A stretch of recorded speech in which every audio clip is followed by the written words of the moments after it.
Ketika saya baca hadis termasuk alamatnya kiamat, itu banyak zina.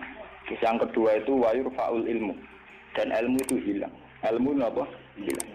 Ini pulau baca itu di Bukhari, di Muslim itu nangis sejadi-jadi.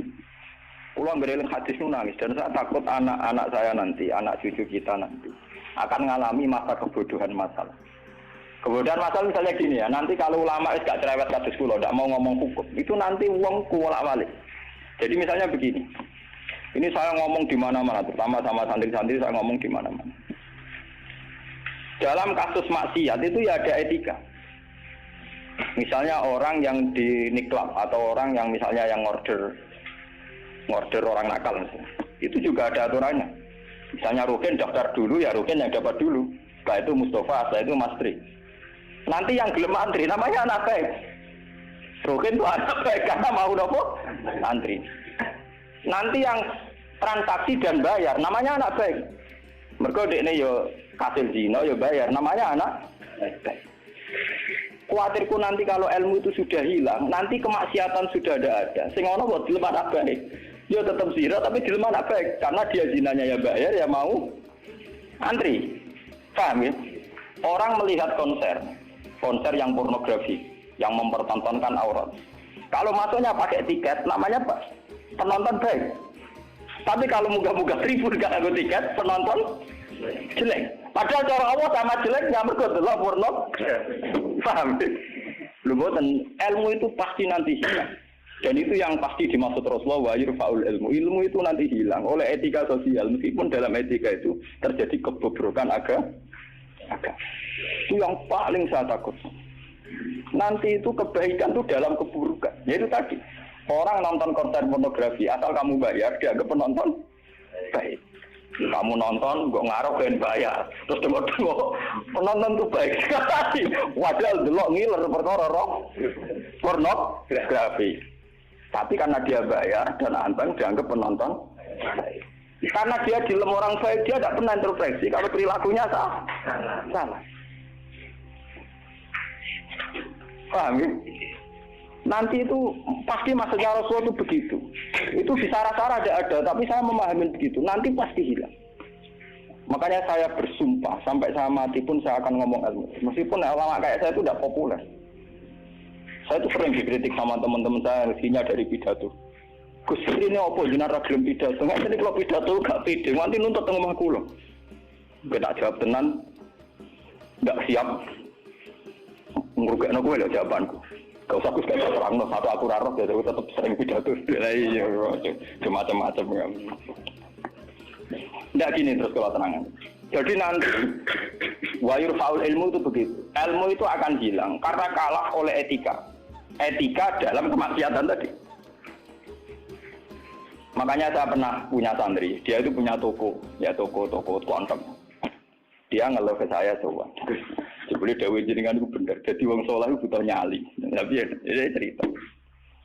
Pegawai negeri PNS itu kan punya gaji tetap, paham ya? Di gaji apa? Rasa tersinggung, harus biasa wah itu. Anggap aja ngomong ngarepe pangeran gue tak kayak itu. Lah kayak modal longor. Itu apa? Ini satu murah. Dia itu punya toko kelontong. Ya gue pegawai PNS karena gerulan digaji, paham ya? Gue dia dikit. Lah itu lah. Wongnya rokan gue secara teori santri yo. Buka aurat jenenge rok. Tapi tak belajar aku bayar. Jadi tak anggap pembeli yang baik. Nah jatuh ya rokan kawasan ketat tapi pembeli yang baik. Mergo mbak. Kalau ditoto soleh berdiri di musola di masjid tapi tak belajar. Nah ada sih nyulayani kan. Pembeli yang tidak baik. Uang kan saya proses. Uang itu gua masuk be uang soleh. Tadi kan harus uang soleh mangkal no.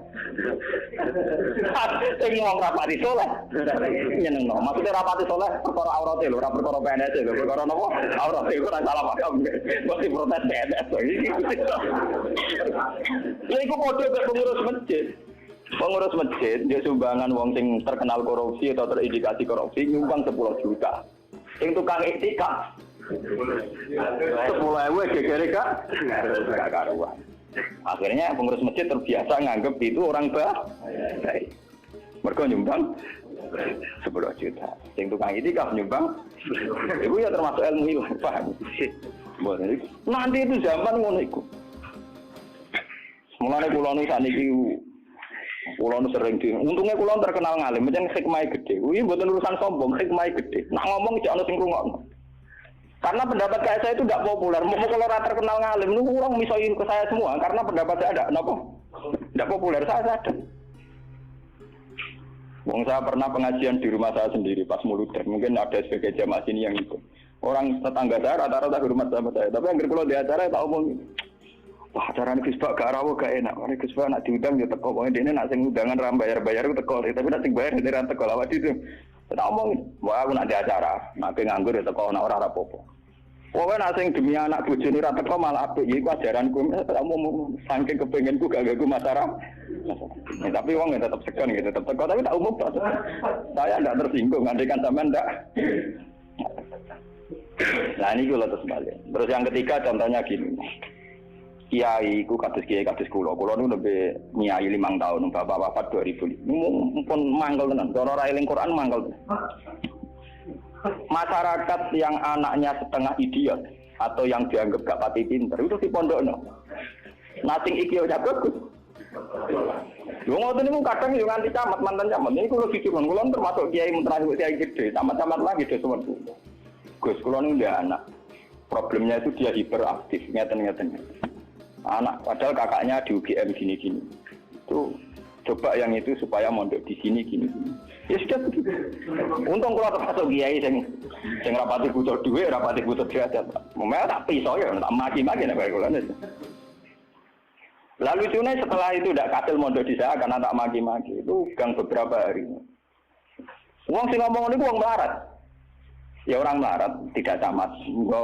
Muga ora melarat itu tak bisa ya, melarat ya. Ya gitu. Anak yang baik karena dapat prestasi di sekolah umum, yang tidak baik di pondok. Wah nyorok Gusti kula saiki. Wingi wong sugih kalau tidak miso ilang ini terus budi. Kan etika keulamaan kan bisa wong melarat ora oleh. Nah Gusti oleh. Jadi nak miso ora oleh, nak Gusti napa? Yo beda kan miso napa? Jadi ono. Nah itu yang menyelamatkan hati saya itu satu, yaitu tadi. Kenapa di Al-Quran diulang-ulang innalladzina amanu wa amilus sholihat. Jadi sebetulnya beginilah, ini yang peringatan ya bagi teman-teman yang mungkin di sini ada PNS, ada orang-orang yang biasa punya selera elit. Cobalah Quran ini dihidup-hidupkan lagi, amanu wa amilus sholihat. Dalam teori Quran pokoknya yang baik itu ngamal soleh. Jadi misalnya saya sebagai orang alim di Pondok Irukin. Dia sudah misalnya idiot, melarat, aneh-aneh. Di Pondok Mastri, misalnya, melarat, aneh-aneh. Pondok Mustafa, melarat, gak pahaman. Kalau dalam teori pendidikan modern, di mana butuh bibit unggulan, ini itu nggak masuk semua. Karena sudah ada bayar, idiot, ngawur, aneh-aneh gitu. Itu kan repot. Wah, itu kan repot. Jadi kamane santri kok Mustafa ngenten iki, wis ora tau salam tempel lah kok kiai ini ra salat qobliyah, kiai ora salat apa? Qobliyah. Gremeng dene mesti gak trimo dene napa? Duwe kiai kok ora salat apa? Qobliyah. Misale tak turuti salat qobliyah, kok ora badiah, wae dia karepe kiai ku ideal. Ngaku karepe dhewe. Padahal kiai ini kesusu ora badiah qobliyah kok ben mergawe, ngurusi dekne terus tak kelaparan. Nah ini contoh. Nanti suatu saat ada era, sekarang juga mulai. Sekolahan yang hebat adalah sekolahan yang luar biasa dengan makna santrinya IQ-nya bagus. Siswanya IQ-nya bagus. Pola sosialnya bagus. Pembayarannya yang nomor penting gini Bu. Pembayarannya nopo. Lah terus akhirnya pondok-pondok pesantren kan kedua bayarnya bagus, otaknya tidak bagus, perilakunya. Lu mau aku tuh rajin ngoni pangeran. Wa amilus sholihat. Ngurmat ruhin itu amilus sholihat. Ngurmat Mustafa ya amilus. Wes ora urip. Wis ora dadi wong. Tapi karena saya punya semangat sarane Quran sementing aku amilus, ya sudah. Allah menitipkan ngamal saya lewat ngurmat matri, lewat ngurmat ruhin. Ya sudah selesai. Masalahnya terus nopo? Nah, kalau suwun sing ngaji kula, semangat kenapa Quran ngulang-ulang wa amila sholihan, diulang-ulang wa amilus sholihat. Penting dalam hidup itu amilus. Kalau pernah, ini cerita nyata. Saya pernah lihat TV. sama ulama-ulama yang kayak saya, artinya tipikalnya ya kayak saya, orangnya alim terus ya ikhlas. Cocokan kan. Jadi kiai lah ya tahu grup modal yang alimnya tak kulo, ya alim tenan. Ya putrane ki gede. Waduh kiai ini kan buka kartu. Ini tenan mata bui kisah nyata. Ini ngaji wong tua-tua. Dene aku kan wong enjoy Islam. Tahu tak kok Gus. Ini kan dulu SPC nopo menteri nopo sing teng TV-TV. Wong kok mulyane ngono. Buka lawange ra tau ndelok menteri. Terus pokoke mulyane kok ngono. Wis ngono darani pahlawan. Misalnya ngurumusno ekonomi, ono pertumbuhan apa? Jadi harus tahu diri tahu orang. Ini orang nongkrong Gus, mau pulang takut jadi. Waktu lama ya itu kan. Lah aku orang pulau yang alim kan gak wajib sungkan dong, bodoh nopo ngalim ya. Saya udah takut. Roh, jenengan nggak widi takut, salah jenengan nggak widi takut. Jenengan cerita awak jenengan ini kok tak jawab. Ini kan cerita. Kalau karena memang protes. Kulo nu sing wis ikhlas istiqomah mulang masyarakat ra ono sing hormati, ono wis digaji. Gajine presiden ya dhuwur, gajine menteri ya dhuwur, gajine bupati. Nak ngamal darani ngamale Dik. Ini padahal tugase. Ngamal tenan nak kita, kedur ora ono sing gak. Tapi ora ono wiji. Wah, waktu buka dhewe tak mlebu mobil. Tak rusak ya dadakno. Bupati rusak kok sing dadakno. Tanduk harus gawano. Kene mobil lah rusak aku suka ngutak. Cerita dari protes gimana kenyataan ini nopo? Terus baru dia cerita. Masa ini jenazah dimantau. Karena latar belakang saya kan kayak koran. Saya sudah pernah punya perasaan untuk bunuh dia. Artinya saya lebih terbiasa ikhlas kan. Orang menerang non aku muni ikhlas kan lebih baik dibanding dia kan jurah etis loh. Lho boten iki nyata bener sampean mangkel dadi kiai bener. Nane kira usah dadi kiai urip. Nara bate buat kiai wis moden ae. Akhirnya kalau saya itu ya ada orang sempurna. Cuma kalau sakit ngobati awak kula piyambak niku tak. Seperti itu kalau kulon mulai alit sebagai orang mukmin itu pangeran kulon itu Allah Subhanahu wa taala hubungane opo? Ya kalau pangeran kula Allah, paribatane kula niku nulung semut sing kebulet utawa nulung anake pitik sing kebulet teng jero pawon sing gak ana wong. Niku kula ngrasa ibadah. Mergo ngamal kula disiji ya Gusti Allah. Ana wong melarat gak iso mangan. Terus kula kei dhuwit 5.000 kelar mangan. Iku kula nggih ngrasa ibadah, mergo sing biji kula Allah lan Kalau mereka yang ngisi kan wartawan. Saya ini seorang mukmin, yang Tuhan saya itu Allah bukan wartawan. Ini kan kok mau cocok ke keluarga iki kepengin ngobati ngoten. Tapi kalah memang kula. Kalah enggak artinya kenapa kiai-kiai itu bangga dengan amal-amal yang kecil, kadang mengekei santri melarat rantok wesel, kadang ngekei iman. Itu karena iman sama aturan dasar fama ya'mal mithqala dzarratin khairan yarah wa ma ya'mal mithqala dzarratin syarran yarah. Sekecil apapun Anda amal dinilai Allah. Ini penting kalau aturaken. Nanti ada batu jahli, ada kebodohan apa masal di mana orang yang rapat tentang ketahanan pangan karena dihadiri menteri dan tetap-tetapnya. Orang itu dianggap berprestasi karena mempertahankan pangan, kuota pangan cukup, bulog cukup. Padahal hakikat yang mempertahankan pangan itu siapa coba kalau per individu? Ada tukang becak miskin. Dia hari itu tidak bisa makan, ditolong sama tukang becak diutangi 20.000. Anak istrinya jadi apa? Makan. Dan di mata Allah yang menjaga nyawa tukang becak ini adalah temannya tukang, bukan pejabat-pejabat yang rapat di hotel berbintang. Meskipun saya ngakui fungsi mereka, tapi kalau saya disuruh ngakui fungsi mereka juga harus ngakui fungsi sosial yang dilakukan rakyat. Saya pernah juga diperut, apa jadi ada alur fungsi menteri. Lalu aku belum ngakoni kono kudu ngakoni adil, orang kau ngakoni kono ora, bang kune. Kok penak? Kalau sama-sama kita beretika, kalau saya ngakui fungsi mereka juga harus ngakui fungsi kita.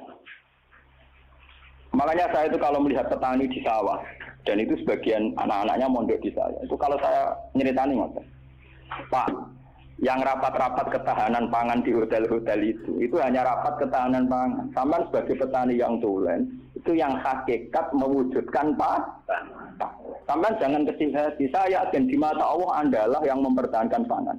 Karena Anda belum jadi peta. Jadi itu banyak santri-santri wali murid yang bangga dengan saya. Wah, nak ngono berarti kula wong top iya wong top padha mbek menteri pertanian. Nah, ini ya kalau menteri kan lapornya sama presiden. Kalau sampean tak latih laporannya mbek Allah Subhanahu wa taala. Nah, ini khasnya ulama. Lah saya nanti takut tadi yurfaul ilmu. Nanti itu kalau sudah ada ulama yang kecangkeman kayak saya, nanti yurfaul ilmu. Ilmu itu hilang sehingga yang dianggap prestasi ketahanan pangan misalnya ya menteri pangan sama pejabat saya ngakui mereka berjasa, tapi kalaupun mereka berjasa kan digaji ya. Nah itu kan digaji itu. Paham ya? Nah ini kembali ke Quran tadi. Makanya saya tetap bangga dengan Quran. Quran itu spiritnya spirit ngamal. Amilus solihat sama ya'mal mithqala dzarratin khairan. Nah kemudian memang ilmu ini kelihatan biasa saja karena ya nggak ada yang menjelaskan. Makanya kalau syukur jenengan gelem ngrungokno ngaji Quran. Saya tidak bangga karena sampai ngaji saya enggak. Biar orang itu bangga lagi dengan teori-teori Quran dan biasa transaksi di Allah Subhanahu wa taala. Seperti saya ngaji di sini. Saya ini termasuk terkenal pintar. Beberapa kali saya diminta jadi dosen di universitas terkenal dan itu berkali-kali. Saya sampai sekarang belum pernah bilang iya dan itu Allah tahu niat saya. Ya supaya saya pilih-pilih yang Gusti ben ono kiai sing ra dosen. Jadi pokoke mulang, mbok prospek ora, mbok ono sing gaji ora. Tapi kan presiden saya kan jenengan. Jadi saya lapornya sama napa? Nah, misalnya pangeran Temaring aku marah terus nganti mati. Marah terus nak dirasakno nek dirasakno kan yo enggak. Jadi saya sampai sekarang itu mulai dulu saya mondok itu ya melarang, tapi nggak tahu kalau rasanya melarang. Nanti saya ini cara ukuran kiai selevel saya gimana? Karena yang alimnya alim saya, yang lebih kaya banyak sekali. Kamane ilmune mbek kula kate akeh, tapi nak donyane akeh dene. Pirang-pirang. Ya kuwi dhewe pidato plang-plang. Pokoke dene pantangane pidatone gak watanku dene. Wis pantangan tenan lho ora diundang. Lupa begitu sana Gus sebagai tak desa napa wah ora sido. Ben kualat. Dosa jaga wilayah wong alim napa? Dosa. Dolim, ngomong tangga-tangga gue tak didik apik gelem ngaji sing biasa kok dididik nopo? Ngaji sing bermewah nopo? Oh, ben kualat nopo? Jadi ini penting kalau terangkan. Termasuk yurfaul ilmu itu guys. Nanti kalau per individu, termasuk mahasiswa, termasuk santri yang biasa lihat TV, kalau per individu hanya mengapresiasi pejabat-pejabat, misalnya ketahanan pangan, daripada mengapresiasi tonggone sing ngutangi dan itu menjaga nopo itu akan bahaya bagi kelangsungan iman, ya, karena orang tidak biasa transaksi dengan Allah Subhanahu wa taala. Padahal dalam kitab-kitab diterangkan betapa banyak orang jadi wali hanya berdasar keimanan wong siji wong loro tanpa rapat-rapat yang disorot media nopo. Paman tak cerita nih, saya pernah cerita di sini. Ono wong maju iki sugih ra karuan, wis sugih raja, dia anak wayu. Bareng dia anak ayu karena dia maju tidak beragama mikir. Lah bocah ayu ning ngene kok tak tokno ruhin pintu tapi wong cilik tak rumah aku kok gede-gede dirasakno ruhin. Mikir. Walhasil dia mutusno dirabi dhewe, napa? Dirabi. Karena dia maju. Bareng malam pengantin, tiap apa ngeloni niku ditotok ya dia. Tok. Kata cuma tuh deh nih, mau wong ganggu bulan madu kan mantul, mau nopo? Kulo niku gak situ, balik meneh. Coba uplek. Sekarang apa? Lampu cilik itu. Sender apa? Sender sama gon gue kan ya. Iya deh, sender. Oh, sender orang bahasa Rembang loh. Apa liane sender? Oh, kentir kalau kentir. Tapi mirip. Nah salah ucap repot. Ublek orang nyerempet kok keteringan kelapatan kentir. Rugen rawani bakat tak sendiri. Pasti kena. Ublek netral. Agar diparani melaju itu sampai 3 kali. Sekarang 3 kali ngerti parani itu sih diparani kan tidak omah. Ternyata dia itu seorang janda sing anaknya itu kelaparan. Anaknya kelaparan ditanya kenapa kamu ke rumah saya nak tak kerja kok melaju terus dia cerita. Pak Majusi, saya ini punya anak kelaparan semua, ingin makan. Kalau saya ingat anak saya, mau memaksakan minta jenengan, karena jenengan yang punya makan. Tapi kalau saya ingat jenengan Majusi dan saya seorang mukminah, niat itu saya urungkan. Betapa saya tidak ingin menjual iman saya. Terus, entah ini kayaknya dari si Majusi tadi. Ini mangan gandum, pokoknya segala yang diperlukan janda itu dan anak-anaknya diambilkan terus diterus, dipikul dia. Dia seorang raja, diterus.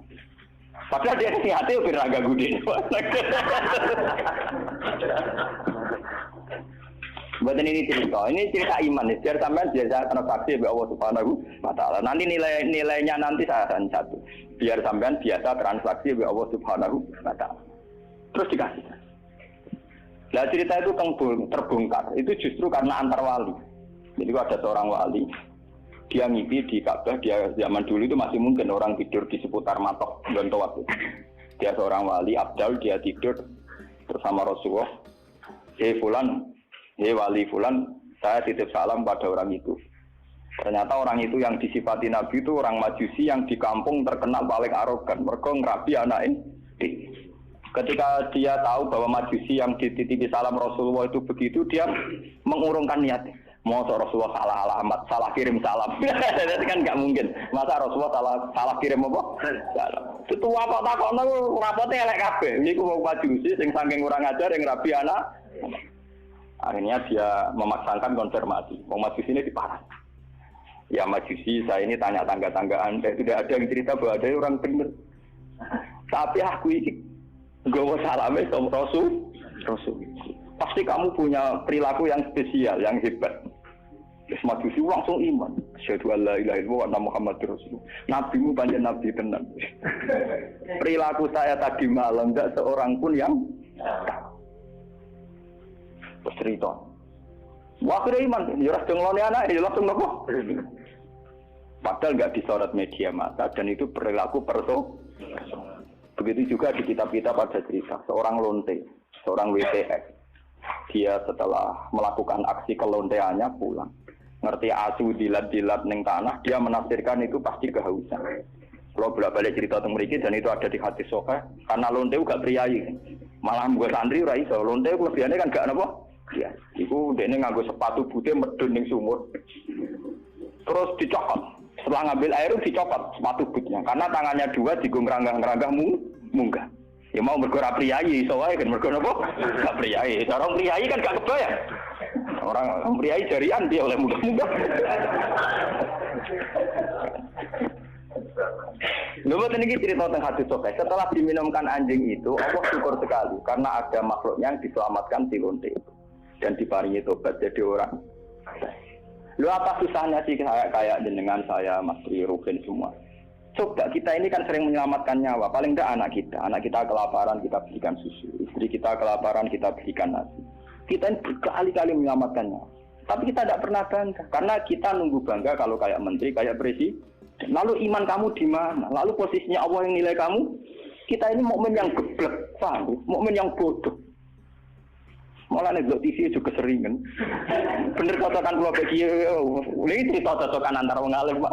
Niku mboten enten tiyang kok. Namung kula bagi mau cara tak critakno ya mangkel, tapi kan tak sebut jenenge. Tapi dene tetep ngakoni. Mati man kejenengan ngalim menjen atine jenengan apik obat niku. Suwe ana atiku apik maksudnya. Dia baru sadar. Ya makanya saya ini kalau baca wahyu tadi termasuk wahyu faul. Orang yang kadang bergelar-gelar yang hebat kadang masih melakukan kebodohan dalam imannya, yaitu nganggap prestasi yang kayak presiden, kayak menteri. Sementara penyelamat nyawa yang lewat aksi-aksi personal tidak gini.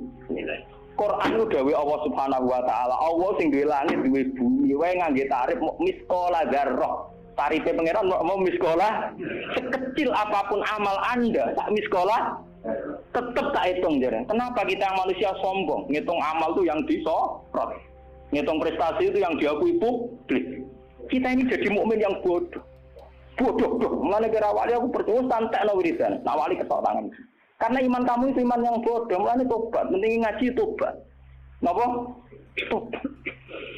Makanya nanti ya karena saya tidak bisa mimpin salat tasbih 1 Muharram. Nanti saya mimpin salat tasbih di sini setelah maghrib.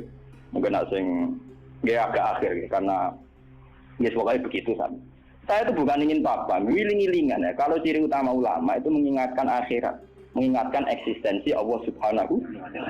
Sama rasa hormat pulau kalau bolak-balik haram zaman bertamu dengan pulau teng Rembang lokal.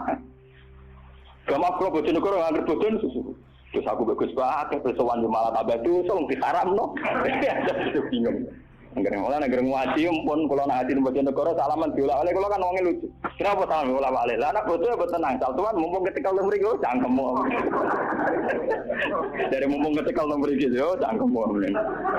Oh santri elek. Elek lapis penting kasih salaman. Repot. Nah ini penting kalau aturakan. Jadi sebetulnya masalah utama manusia itu sejauh mana? Masalah iman ya. Sejauh mana kita sering kontrak ambil Allah Subhanahu. Nah ini juga yang dilakukan Rasulullah. Ketika ada sahabatnya yang sudah pinter, karena tidak meminta beliau urusan dunia, ya tidak minta beliau urusan apa? Dunia. Nabi hanya minta fa'inni ala nafsika bikasrotis sujud. Aku njaluk tulung kowe. Sing penting kowe sujudem ya sering. Jadi kamu Nabi kamu kowe aja ngandalo syafaatku tok, tapi kowe dhewe ora tau sujud. Nah, kowe ora tau sujud itu artinya ora tau transaksi mbek Allah Subhanahu wa taala. Kowe ora tau ta'alluq, ora tau gandrung ning gone Allah Subhanahu wa taala. Makanya nanti saya salat tasbih sebagai simbol saya paling ndak kula jenengan kan jenengan nggih sudah jauh-jauh datang. Lima kula ora perlu matur nuwun dia ada kula, paham ya.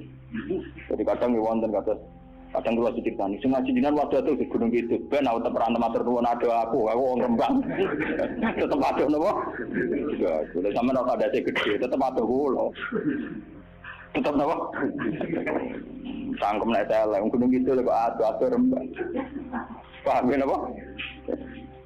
Jadi tetep menang kula, cara ganjaran tetep kata kula. Nah, sentek ngambil cara dihitung ora bandingan. Paling sampean dihitung mergo tawadhu. Artinya ngerasa bodoh terus ngaji ya dihitung apik. Dihitung apa? Kalau baleni malih. Saya baca hadis itu nangis. Jadi wahyu faul ilmu. Ilmu dihilangkan termasuk ilmu prestasi tadi. Kenapa kalau yang melakukan seorang presiden, seorang menteri itu menjadi prestasi yang luar biasa. Kita yang berkali-kali melakukan prestasi penyelamatan nyawa, orang ngerasa duwe napa? Prestasi. Akhirnya syukur kita sama Allah Ta'ala kurang hanya karena merasa tidak punya prestasi. Padahal kita punya prestasi berkali-kali. Kalau sama tak cerita ini ben iman teman. Rasulullah nak dawuh itu detail sekali sampai ngendikan kowe iku nggawa kayu ke hutan terus kamu jual di pasar. Setelah kamu jual di pasar kamu kasihkan ke ibu kamu, ke anak kamu dan menjadikan mereka hidup. Itu sudah sedekah yang luar biasa. Sampai Nabi nyontono hatta matat ala fi simroatika. Jika yang kamu bikin untuk mulut istri kamu, matat ala fi sim. Ini wonten cerita. Nabi Musa pernah tanya sama Allah, ya Allah, saya ini kalau di surga sama siapa? Itu dia pemuda, wongnya dempal kaya Rukin, khasnya wong melarat kan apa dempal. Tukang golek kayu kan. Dan ini Rukin alhamdulillah iso nglakoni. Jadi tukang ukir kayu tapi ra golek napa? Ternyata anak itu duit cara mriki untuk duit 20.000. Itu yang karena orang Arab itu melaratlah pakanane roti, Pak. Wong Arab lain melaratlah pakanane napa? Roti daging. Jadi orang Arab itu roti yang unsurnya itu tengahnya dikei daging. Ning ditukokno roti. Yang separuh dipangan dia, yang separuh digantung.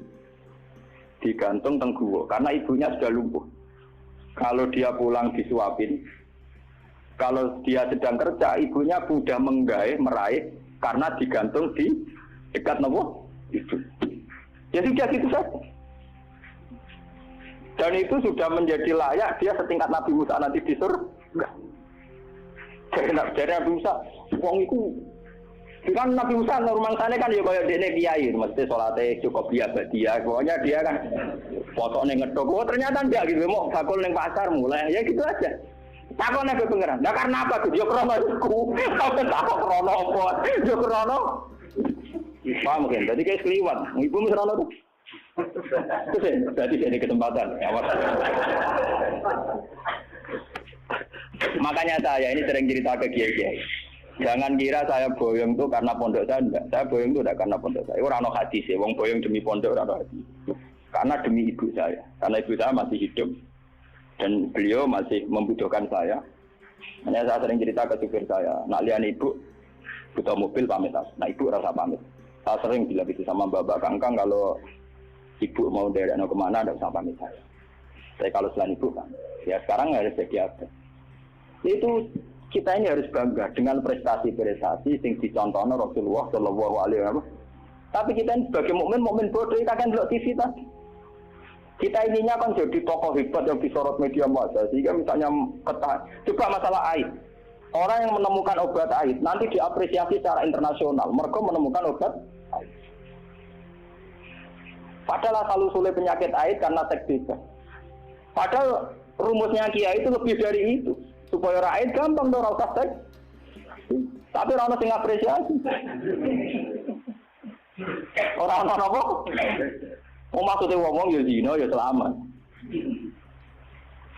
Kita ini nasibnya sial nak nuruti pengakuan publik, nasib kita sih sial. Lalu ciri utama orang mukmin itu anta budawaha ka annaka tarahu fa illam takun tarahu fa innahu yaraka. Ihsan kita, kebaikan kita kontrakkan dengan Allah Subhanahu wa taala. Jika setiap saat kita ngamal seakan-akan melihat Allah atau setidaknya yakin dilihat Allah. Intinya biasa transaksi atas nama Allah Subhanahu wa taala. Makanya saya ngajar di mana-mana itu asik. Jangan kira asik saya itu karena di depan sampean. Mangkel no, cara ilang sampean itu mangkel. Masih kadang ngantuk turu, kadang ra paham, kadang pelengahan nuruti ngono gelo. Cara kula nganggo taklim muta'alim tak bubar to sampean. Sampean nganggo dalil ra sopan ya, Pak. Tapi saya itu enggak nganggo dalil taklim muta'alim. Kalau langsung nganggo Allah Ta'ala kesuwen. Repot. Cepat gelo. Cara etika taklim muta'alim gak mlebu kabeh sampean. Nek ana gurune teko kudu nguwateh bar kabeh. Nek duwi ora oleh melengak, terus wae tutup. Cara sampean ngaku nganggo kok istilah talim nomo tutup. Ini penting kalau aturakan. Terus kalau suwon sampean harus secerdas sahabat ini. Kalau sampean sudah tahu saya ini misalnya ulama akhirat, ya hubungan saya dengan jenengan harus urusan nopo. Kadang masyarakat tuan yang kadang ngawur banget. Kulo nu gak ada bapak, gak ada guru. Memang sebagian saudara saya sekolah umum, karena yang tidak diplot jadi ulama. Tapi yang diplot jadi ulama itu guru-guru saya ini tanyakan Lukman kalau nggak percaya. SD saja enggak. SMP apalagi SMP. Kiai-kiai ini sudah tirakat sebagian anak yang calon pewaris kealiman itu bahkan tidak merasakan sekolah nopo umum. Tapi masyarakat enak saja, wis ngerti kiai ini ngono, anaknya apa sipen maru atau apa ujian di udungannya. Kiai. Saya itu pernah punya kakak wakil bupati. Wakil bupati jadi bukan calon. Terus saya belum pernah main ke rumahnya. Tanyakan Dek Lukman itu. Saya itu hanya sekali main karena beliau pas mau haji. Dan itu di keluarga saya dihormati. Memang saya plotnya ulama ya etikanya harus gitu. Padahal kakak saya itu sering ke sini, ke Tonggo dulu ketika saya masih kos di sini. Ya karena aturan dasarnya gitu. Yang tidak ulama harus tuan ulama itu dipegang. Padahal itu kakak saya. Dan itu ya nggak saling menyinggung ya biasa saja. Saya tenang saja itu ya tenang saja. Wah itu kalau logika sampean kan aneh. Tapi kalau di keluarga saya biasa. Ya orang tersinggung kakak saya, memang yang tidak ulama, tuan sama. Ngomongin gagal, ketika ada euforia namanya punya dulur wakil bupati, wah saya pinjam mobil, saya tidak pernah. Zaman itu saya miskin sekali ya, kalau kesini yang bis ya biasa nyetop, nyetop angkot di jalan. Gus gak nyilem mobil kakak, cangkem ulama, bu hari tomak kayak kue. Saya emang cangkem saya, emang masyarakat biar tahu, ulama udah didik kayak kue. Ya logika mereka kalau tidak pinjam mobil kakaknya, wakil bupati ke Umbat. Cangkem ulama pada anak gue, akhirnya mau sadar. Sebenarnya ulama tenang, jebule gak guyon. Maksudnya mereka sadar, nah aku ragu guyon dia semua tak tirakat. Saya tuh mangkel kadang, ya itu tadi. Saya ini kan sudah begini, potongan saya kan potongan kuno. Lu ngoten niku nggih. Semuanya sesuatu kulo lu apa kepen dadi wakil bupati sampai kepen dadi bupati kepen apa bisa pirang. Kadang kita omongin, nah, sing mampu wudu kita omongin. Ya lek Pak kulo tirakat ngene ora kepen dadi ngene iku malah mbok kondungane sampe nopo? Dadi. Mboten ngoten wis maksud jenengan akhirat wis akhirat kula unggunya ben. Ya tapi aja tulung aku mrene kok. Tetep ae. Ini wong badhe wonten tiyang daftar tentara nggih tuan kula. Wong bupati tuan kula mateno. Apa rak mangkel iki ya sopan, artine dene cek yakin dengan Kiai Mandi dari sisi ini kan sopan. Tapi sisi di duniawi kan enggak. Aku lah yang kiai jujur tak omong. Wong senengane bingung kok, bingung terus. Aku nak ndongakno kowe kuwatir kedurungan. Ora ndongakno jare tamu kon ya enggak bingung wong. Aku tidak sepuro, mereka berene aku bingung aku tak omongin. Wis punten ayo capek kayak ini nasib. Coba kalau zaman sahabat tidak begitu. Rasulullah sudah bilang karena dia sering khidmat, kowe njaluk tak turuti. Dia mikir beberapa hari terus dia sadar. Ya dunia aku apa entek, mesti kiamat. Rasulullah orang yang begitu penting yang kersane Allah Subhanahu wis aku ora njaluk urusan dunia. Njaluk wae urusan akhir. Coba kalau antara sampean desa hubungannya kayak gitu kan seru. Meskipun ya tidak mungkin aku swargane beroke nawar ya ora mungkin iku mukhal. Tapi kan lumayan tuh kan paling enggak beda kelas kan iso dolang. Loh karena saya juga tidak mau sekelas dengan guru saya. Aku diomongi wek kanca kula niku. Wes aku ngandel kula jogeman oleh teman-teman. Jadi anak swarga awal guru jenengan tuh sungkan gak enak. Mumpun boten usah Gus, wis oleh biasa wae mengke pancet lek kula kanca ngopi Gus mriko. Dadi dekne ora seneng den swarga ora kanjeng Nabi ora kiai ora seneng. Ning donya wis dino ning akhirat apa? Gak seneng. Gak bebas napa? Lalu kira tawar aku kan. Dadi kowe ora ngene-ngene iki. Angko nak kangen ya sowan. Tapi bariku bunga-bunga ning swarga iki. Ning teras-teras pawon-pawon. Jadi tangan-tangan kadang wong cerdas dadi. Mbok aku jogeman oleh teman-teman. Mari swargane para nabi, para wali iku gak enak dari mergo napa?